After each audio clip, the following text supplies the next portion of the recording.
Superman and Batman. Batman and Superman. They're two-thirds of the famous DC Trinity. They are founding members of the Justice League.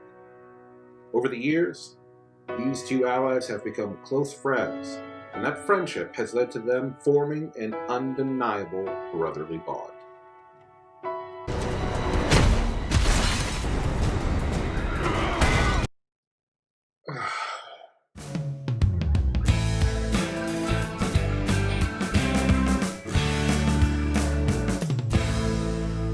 In a previous video, I went over what I thought were the bigger problems of Man of Steel. If you haven't seen that video, the link is up here in the corner and down in the description. Man of Steel wasn't a flat-out bad movie. But as for Batman v Superman, I'm sorry. I think it was a bad film, and I gotta say my piece. It feels like Snyder and his creative team listened to all the criticisms of Man of Steel and decided just to double down on them in Batman v Superman. Before I go into my further thoughts on the film, I just want to go over several quick things. Number one, I have rewatched both the theatrical cut and the Ultimate Edition, aka the director's cut, and I will be pointing out the differences and admit where the director's cut actually was better. Number two, I understand some of the elements in the film were probably pushed by the studio execs, but Zack Snyder is still the director, and therefore most of my criticisms will fall on him. Finally, number three, if you enjoy this film, I'm not saying you shouldn't. Hell, if you're a Snyder fan, your wishes come true, and the Snyder Cut of Justice League is only a few months away at this point. However, it's still a piece of art, and therefore open to criticism. That said, here we go. Because this movie is so character-driven, that's where my main focus will be, and I think I'll start out with the Daily Planet's top journalist, Lois Lane. Lois Lane is once again performed by the incredibly talented Amy Adams. And when you look back at her career, it's kind of funny considering she played a one-off villain in an episode of Smallville, and now she's on the big screen playing Lois Lane. Hell of an arc, unintentional as it may be. In this film, Lois is investigating the incident in the desert to clean up the misconception that Superman agitated the situation or flat out killed people. Even though it totally looks like he killed the terrorist leader to save Lois, but the movie says he didn't, so okay, I guess. The problem is, does her investigation mean anything in the end? Lex would have gone to jail either way because of Doomsday, and we learned from General Swanwick that the government is aware of what Lex is up to, and it's just keeping it top secret for whatever reason. So either which way, unless Superman and Batman failed, Lex was going to jail. Unfortunately, Lois is mostly in this film to be a damsel in distress. It happens 3 times in the film. Superman saves her in the desert, then he saves her after she gets kicked off the top of LexCorp Tower, and then at the end when she has to grab the kryptonite spear, which felt very contrived. Hell, it happens 3 times in Man of Steel as well. Clark saves her from the robot in the Kryptonian ship, then he saves her when her pod is crashing, and then he saves her again at the end when she falls out of the plane over Metropolis. A lot of people like to criticize the scene in the Justice League theatrical cut where Flash falls on top of Wonder Woman. And rightfully so. It's like a joke from an old movie you watched growing up, but as an adult you could admit a lot of the jokes and skits have aged poorly. I'm looking at you, Revenge of the Nerds. However, having this damsel in distress trifecta for Lois in back-to-back films isn't exactly respectful to her character either. Alright, let's talk about the Man of Steel himself, Clark Kent, aka Superman.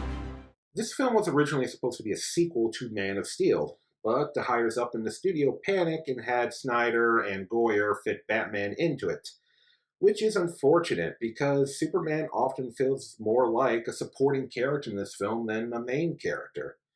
Hell, both Batman and Lex do more to push the story forward than he does. As I said in my video on Man of Steel, the visual language of this movie really brings down Superman.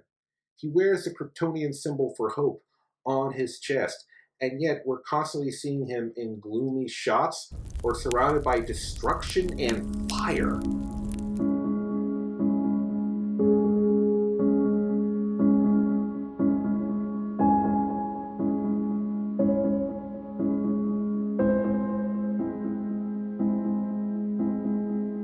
Due to the legions of people around the world that hate him, by the end of the second act, he's pretty much given up, if not given up altogether. This kind of reminds me of Spider Man 2, where Peter has become burnt out due to his overwhelming responsibilities as Spider Man, and he does give up. But the problem is, at least in that film, Peter starts in a relatively decent mental space, where with Clark, he seems upset and bothered by things very early on in the film. And by the time he has his give up moment, it doesn't feel as sharp and as impactful because he really never starts from a good place. Throughout the movie, we see Clark's investigation into Batman and how he has become a more cruel, violent, and killer figure in the Gotham scene. This is a good way to show why Clark doesn't like Batman, and we get to see more of this investigation in the director's cut. Problem is, that's all thrown out the window because at the end of the movie, Clark does not fight Batman because they are morally opposed. He fights him because Luthor kidnapped his mom. So, what was the point of all that buildup? Finally, for Clark, his fight against Batman and why it disgusts me. Lex kidnaps Superman's mother, and he tells him, if you don't kill Batman, I will have my mercenaries murder your mother. So, he goes to Batman, and what bugs me is that he barely tries once to tell Batman what the situation is. There's multiple pauses throughout their fight where he could say something, and he does it, and it just makes things sad and annoying. You can make the argument that Batman wouldn't care if Superman explained the situation. And maybe you're right. But if Superman at least once said, I don't want to fight you. Lex Luthor kidnapped my mother to blackmail me into killing you. Please help me. And Batman responded, I don't care. Then fine, keep fighting. But the fact that Superman doesn't even try to explain it to him again communicates to me that he's putting higher priority on beating up Batman than saving his own mother. What the hell? Let's go from Superman to his iconic arch nemesis, Lex Luthor. One of the things that the director's cut of the film helps improve is to show the audience the steps that Lex took to manipulate Superman and Batman. We see the woman from the village was lying to the senators, and that Wallace's explosive wheelchair was lead-lined, preventing Superman from seeing the bomb with his X-ray vision. It goes a long way to clear up some of the things about Lex's plan. One of the big problems people have with this Lex Luthor is that he doesn't appear to have any real motivation to hate Superman. I disagree with that. There is a reason, but the makers of the film inadvertently camouflaged it. Let me explain. Give me a minute here. Our three lead male characters are all men who are molded by their parents in one way or another. Batman was molded by the death of his parents. Superman was molded by the beliefs and desires of his. And Lex was molded by the abuse from his father. No man in the sky intervened when I was a boy to deliver me from Daddy's fists and abominations. And I think this is where Lex's motivation comes from. And hear me out here. When we're kids, our parents can seem like the gods of our little kiddie universe. They're bigger and stronger than us, they seem to know everything, and they make all the rules. Because of the abuse he received from his father, Lex is instantly distrusting and hateful towards anyone or anything that is more powerful than him. Combine this with his views of God, which I'm not sure if they're religious views or academic views, but this causes Lex to land on the belief that If God is all-powerful, he cannot be all good. And if he is all good, then he cannot be all-powerful. if you're a godlike figure, you are a fraud and must be taken down in the eyes of Lex Luthor.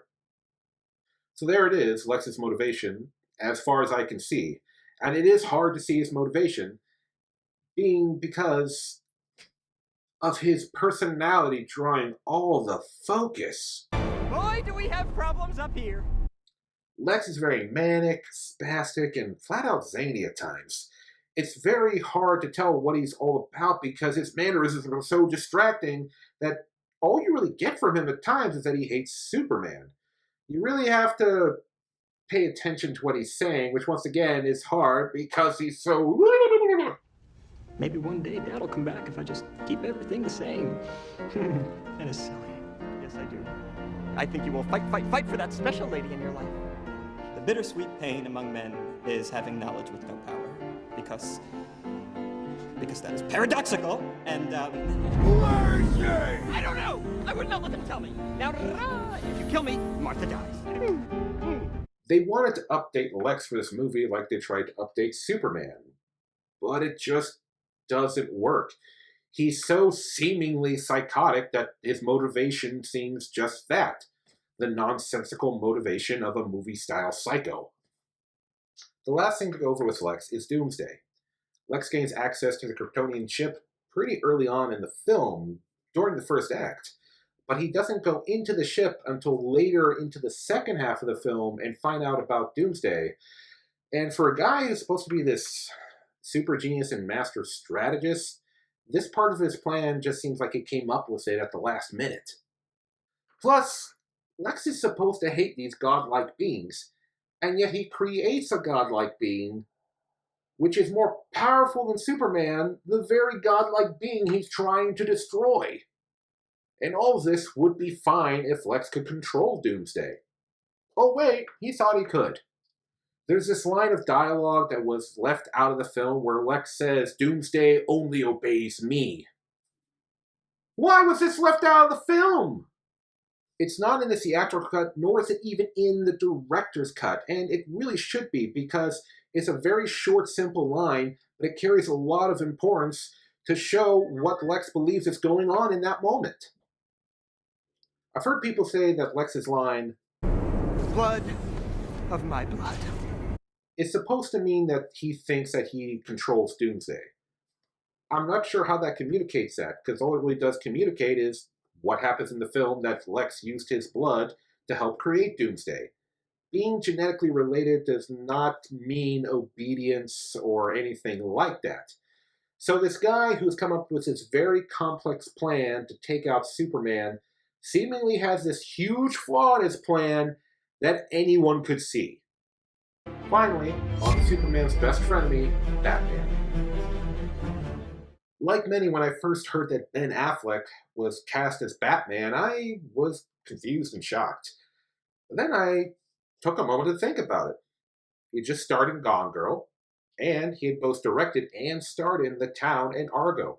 They were all good movies, and they were all hits for him. So I became optimistic, and my optimism was rewarded. Because Ben Affleck, he's really good as Batman. I like his disguise as Bruce Wayne.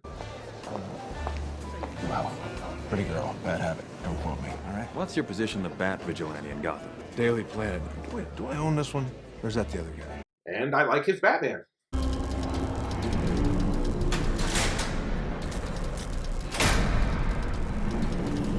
However, I'm sure most of you know what I'm going to talk about in regards to this incarnation of the Dark Knight.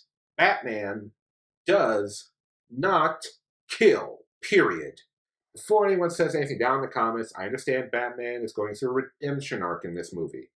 But to me, having him kill is a fundamental betrayal of the character. Batman not killing has been covered in the Nolan films, it's been covered in the DC animated universe, and it's been covered in, most importantly, the comics. Now, I know people like to have the debate, should Batman kill his enemies? And it's not exactly an unfair debate to have, because his Rogues Gallery contains some of the most dangerous and nasty bad guys in the DC universe. I mean, Joker alone is, well, he's the Joker. But to me, that's not what people should be focusing on when it comes to Batman's killing. It's not should he kill, but why he doesn't kill. Let's take a look at the animated movie Batman Under the Red Hood, based on the comic Under the Hood. In this story, we see Jason Todd, who was the boy that replaced Dick Grayson as Robin. He's murdered and years later is resurrected and becomes the Red Hood, a killer vigilante. And when he returns, he needs to know why Batman didn't kill the Joker for what he did to him. And Batman's response is, "It'd be too damned easy. All I've ever wanted to do is kill him." A day doesn't go by when I don't think about subjecting him to every horrendous torture he's dealt out to others, and then end him. But if I do that, if I allow myself to go down into that place, I'll never come back. I think it sums it up all right there. If Batman killed someone, even one person, even someone that most of the world would agree probably deserves it, he would essentially be killing himself, because he wouldn't be Batman anymore. The person born from that murder would keep on murdering. Batman knows himself well enough to know that. He would become unrestrictedly cruel, ruthless, and uncaring of how the lives he took hurt other people. And most importantly, he would be betraying that little boy that was left alone and afraid in that dark, damp alley, crying over the bodies of his dead parents. If Batman killed, he would be figuratively committing suicide to be reborn as the Punisher. I don't know about you, but that sounds pretty dumb to me.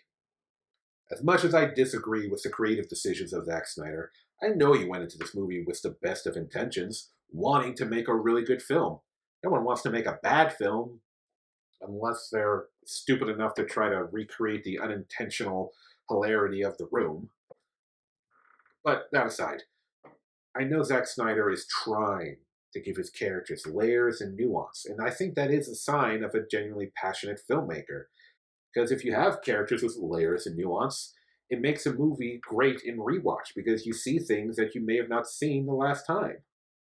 I think where Zack Snyder messes up is that he also wants things to be super cool and super badass, which just muddles and unbalances the complexity that he's going for. It's like he's trying to make something as respected as the classic Citizen Kane, but make it slick and action-packed as John Wick. It's just not right for combining. Alright guys, those are my thoughts on these characters. What are your thoughts on them? Leave them down in the comments. And if you want to see more of my videos, click subscribe. But otherwise, thanks for watching.